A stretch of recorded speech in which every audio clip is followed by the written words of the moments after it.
Bom dia a todos, meu nome é Lucas, sou estudante da UPE, estou cursando História, atualmente estou no quarto período e estou gravando esse vídeo para ajudar alunos e professores, de ensino médio que precise de um material que aprofunde melhor certos assuntos, de Idade Média. E nesse vídeo eu vou apresentar o que foram as reformas gregorianas, né? Bem, para entender isso, primeiro é necessário entender como era a situação da Igreja Católica na Europa medieval antes dessas reformas, que vão acontecer na que chamamos de Baixa Idade Média, a partir do século X. E antes do século XI, quando começam as reformas, haviam as seguintes características, as seguintes, a seguinte situação da igreja nesse período. Nós temos uma época em que não havia uma separação nítida entre o clero e o laicato, em que havia leigos que administravam sacramentos, em que não havia um celibato obrigatório para os membros do clero, né? O celibato até então estava restrito, ou pelo menos era imposto apenas às ordens religiosas, né? Junto com os votos de obediência e pobreza. E é um período em que a aristocracia europeia, né, a nobreza europeia, ela está constantemente interferindo dentro da igreja, né? Havia o nepotismo, em que bispos abusavam da sua autoridade para dar cargos a seus parentes. Havia a prática da simonia, que significa a venda de sacramentos ou de objetos sagrados, que também vai haver no período que antecede a reforma, né? E vai haver um período em que o papado está muito sujeito à aristocracia romana, aristocracia essa que elegia os papas, e isso levou a uma série de disputas políticas pela liderança da Igreja Ocidental, né? Que as famílias aristocráticas do Estado Pontifício, né, disputavam de maneira violenta. No século X, por exemplo, nós temos cerca de 10 papas assassinados, além de papas que eram eleitos muito jovens, como o Papa Bento IX ou o Papa João XII, né, foram eleitos e foram instituídos ao papado ainda na juventude, com cerca de 18 anos de idade. Nós temos uma série de escândalos sexuais envolvendo os membros do clero, inclusive o papado, né? Por isso o século negro, o século de fel, né, do século X também é chamado por alguns historiadores como a época da pornocracia. E vendo em meio a este situação conturbada e caótica do catolicismo, no século XI, você vai ter uma série de reformas feitas por diversos papas, né, como Leão IX, Gregório VII, Gregório IX, Inocêncio III, Urbano II e tantos outros, né, que vamos falar aqui ao longo desse vídeo, e que farão o que é conhecido como reformas gregorianas ou reforma papal, e alguns até usam o termo Revolução Papal, né, que é um termo que não seria o mais apropriado, uma vez que não há uma ruptura de sistema, né?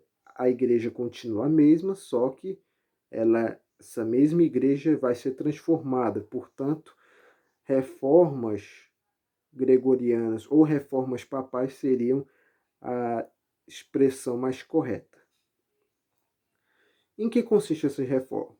Bem, a partir do século XI, né, lá no começo do século XI, você tem um dos primeiros reformadores, né, que é Leão IX, que vai usar do exemplo da igreja primitiva, né, como um exemplo de como a igreja naquela época, o século X, século XI, havia se distanciado da pureza apostólica, né? Algo até semelhante, né, às reformas religiosas do século XVI, nesse ponto pelo menos, né? Então, o Papa Leão IX, ele afirma que a igreja deve voltar à sua pureza original, voltar à pureza apostólica, porém, né, através da interpretação de Leão IX, através da visão que o papado tinha do que era a igreja primitiva. Então, uma das características, né, da igreja primitiva, da igreja apostólica, alegado por Leão IX, é, primeiramente, a liderança, o primado de Pedro, né, a primazia de Pedro sobre os demais apóstolos, né, uma vez que, quando os evangelhos citam os apóstolos, Pedro é o primeiro a ser citado e Judas o último.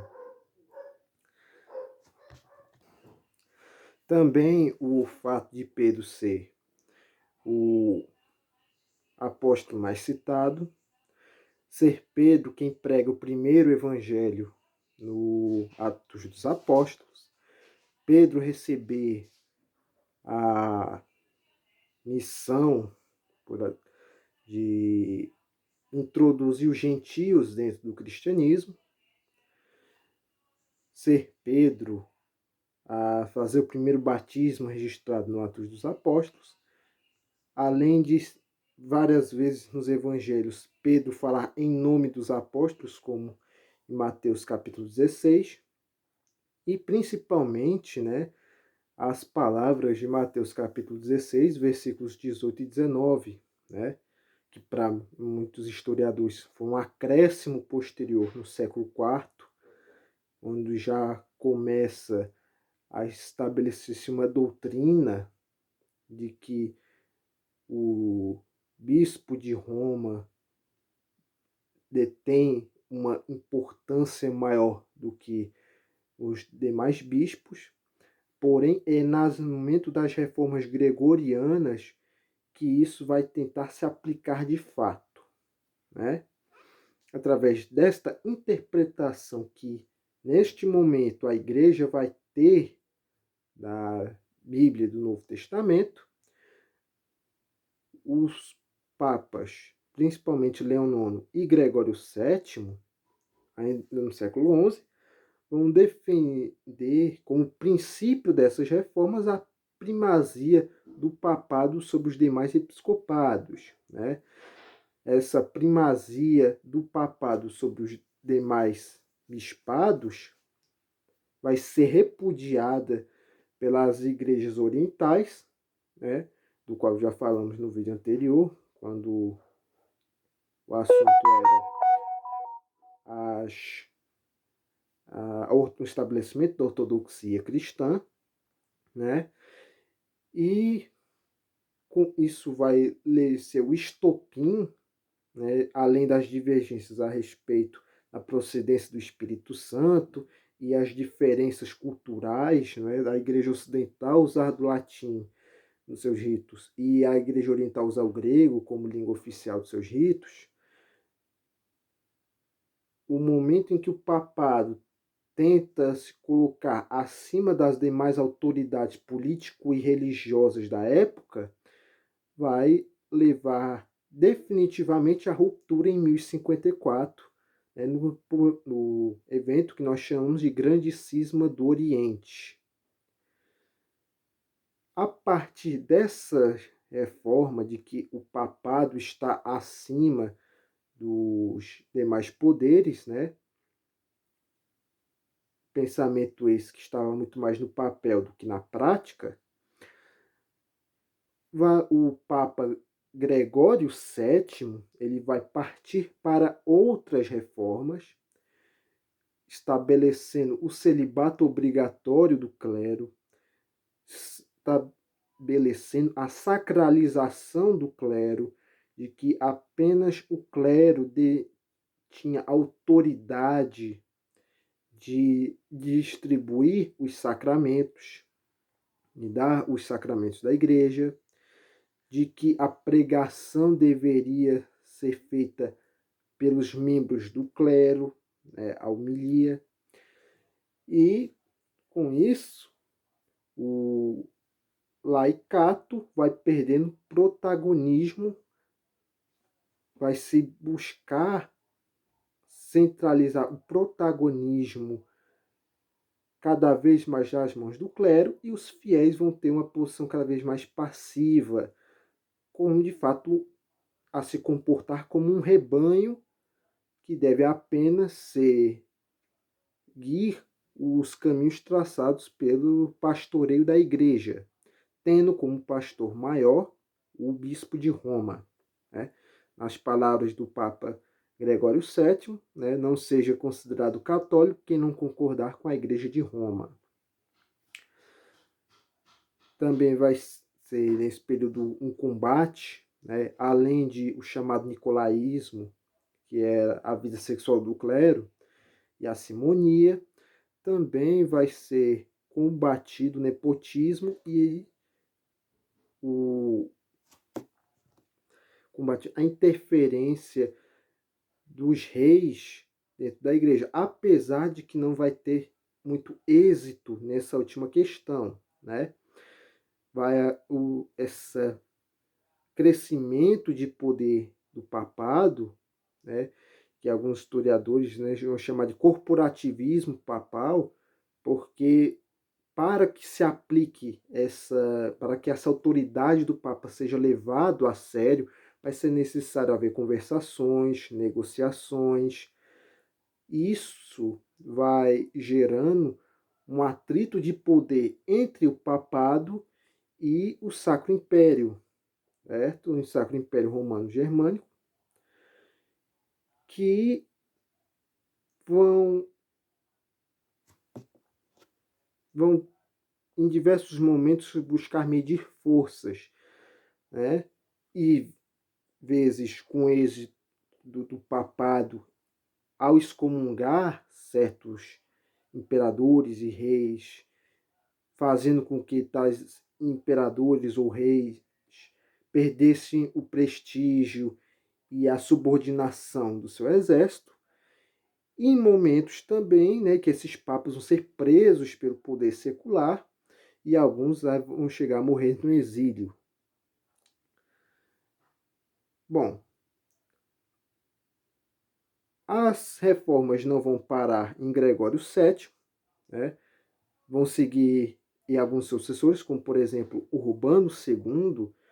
Entre essas reformas está incluso as cruzadas, né, que vão ser uma forma de expandir o cristianismo para a Península Ibérica, para a Terra Santa e para aumentar o poder da igreja nos locais já cristianizados, aumentar a presença da igreja e, inclusive, algumas cruzadas, principalmente o que chamamos de cruzada albigense, ela vai ser travada dentro da própria Europa, na França, né, em Albo, na França, contra os não católicos, como por exemplo os cátaros.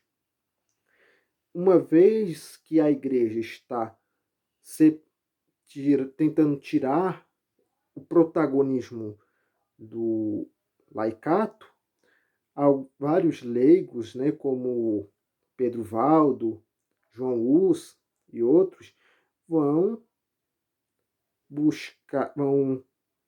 buscar manter essa primazia, ou pelo menos esse protagonismo, a sua autoridade enquanto laico, enquanto leigo, independente da vontade da igreja, o que vai levar a uma ruptura e ao surgimento do que a Igreja Católica vai chamar de heresias, né? Principalmente depois do crescimento da influência do neognosticismo vindo do Oriente, fugindo das perseguições de Bizâncio. Alguns gnósticos vão chegar na Europa e vão começar a rebanhar fiéis no que a gente vai chamar de catarismo, no movimento cátaro, né, que chama dos puros, né? Enfim, então outras medidas vão ser estabelecidas para disciplinar os fiéis e para combater os não católicos. Além das cruzadas, né, o Papa Gregório IX vai estabelecer em 1233 o Tribunal da Santa Inquisição e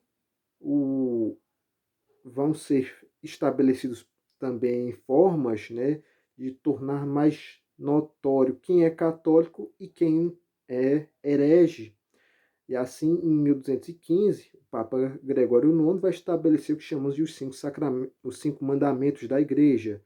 A partir daí, vai ser obrigatório confessar os pecados pelo menos uma vez ao ano, comungar pelo menos uma vez ao ano e pelo menos na Páscoa. Vai ser obrigatório os jejuns e abstinências conforme ordena a igreja, de acordo com o calendário litúrgico, momentos como Quaresma, como Advento. Vai ser estabelecido como obrigatório o dízimo e as ofertas. E a partir daí a igreja vai buscar acumulando poder e recorrer ao poder secular para garantir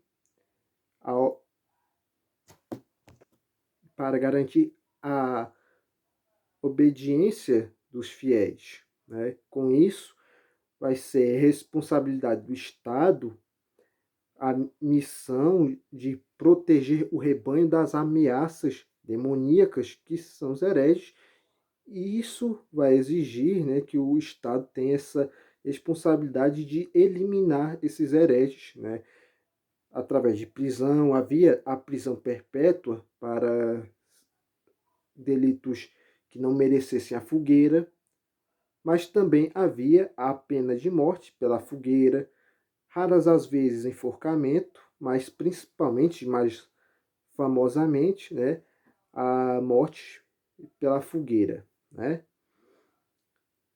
Também vai ser nesse período que vamos ter concílios ecumênicos reconhecidos apenas pela Igreja Católica Romana, em que vai se estabelecer uma ortodoxia latina, né? No vídeo passado, nós falamos sobre os primeiros concílios ecumênicos da Igreja, que é aceita por todo, ou pelo menos na maioria dos católicos, né? Porém, vai ser a partir dessas reformas gregorianas que os próprios papas vão convocar concílios ecumênicos. Entre eles, vários, porém, mais notoriamente, o Concílio de Florença, em que vai ser estabelecida o dogma do purgatório, e o Quarto Concílio Ecumênico de Latrão, que vai ser estabelecido de maneira dogmática os 7 sacramentos da Igreja. Vale ressaltar que a doutrina dos 7 sacramentos da Igreja já existia pelo menos na época de Gregório Magno, no século VI, mas a partir do Concílio de Latrão, no Quarto Concílio de Latrão, passa a fazer parte da ortodoxia do catolicismo. Também vai ser nesse mesmo concílio estabelecido o dogma da transubstanciação da Eucaristia.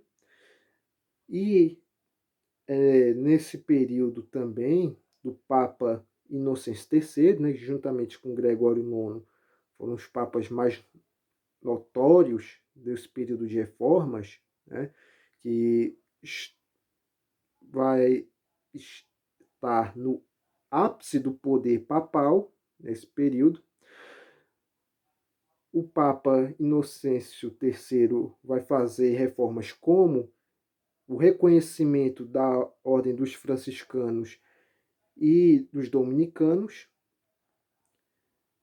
vai convocar diversas cruzadas, como a Quarta Cruzada, a Quinta, a Sexta, vai também ordenar a criação de catedrais. Um dos marcos, né, desse período de reformas é, sem sombra de dúvidas, a construção das catedrais, como a Catedral de Notre Dame, que foram construídas, né, a pedido dos papas como uma forma de mostrar o poder da igreja frente a os seculares, né? Por isso era ordenado que as catedrais fossem bastante altas, para mostrar a diferença do tamanho do poder de Deus para o poder dos homens, né? E outra coisa que vai marcar muito esse período é o surgimento e a expansão das universidades. Esse período de reformas ele vai durar até aproximadamente o século XIV, quando nós vamos ter o evento conhecido como o Grande Cisma do Ocidente, né, que vai ser consequência de já um desgaste do poder do papado e do crescimento do poder do Império Franco diante dos demais poderes europeus, que vai levar à prisão do Papa pelo rei Filipe IV, o que, juntamente com as guerras e conflitos que já estavam acontecendo na Europa, como a Guerra dos 100 Anos, as guerras na Península Ibérica, desse período, que vão levar, consequentemente, uma ruptura dentro da própria igreja, certo? Havendo um Papa na França apoiado pelo governo francês e um papado em Roma apoiado pelo governo inglês e os seus aliados. Assim, a divisão política da Europa, o enfraquecimento do poder papal, vai levar a uma ruptura do próprio papado, uma fragmentação do próprio papado, e vai se levar a discussões de quem teria o maior poder, se é o papado ou os concílios, né? Isso é um assunto, para quem sabe, um outro vídeo. E com isso nós concluímos, né, o nosso assunto de maneira bem resumida, mas desse recorte tão importante, né, para a história da Europa medieval, né, principalmente da Baixa Idade Média, que foram as reformas gregorianas que mudaram os rumos da Igreja no Ocidente e, consequentemente, os rumos de toda a cristandade. Espero que vocês tenham gostado, espero ter ajudado você, professor, né, com material que você possa usar em sala de aula, ou você, aluno, que quer conhecer mais sobre a história da igreja na Idade Média, ou a história do cristianismo de maneira mais ampla e queria algum material para se aprofundar em algum, né, ponto mais específico, né, de entender melhor como a igreja se configura hoje. Enfim, espero que tenham gostado e até a próxima.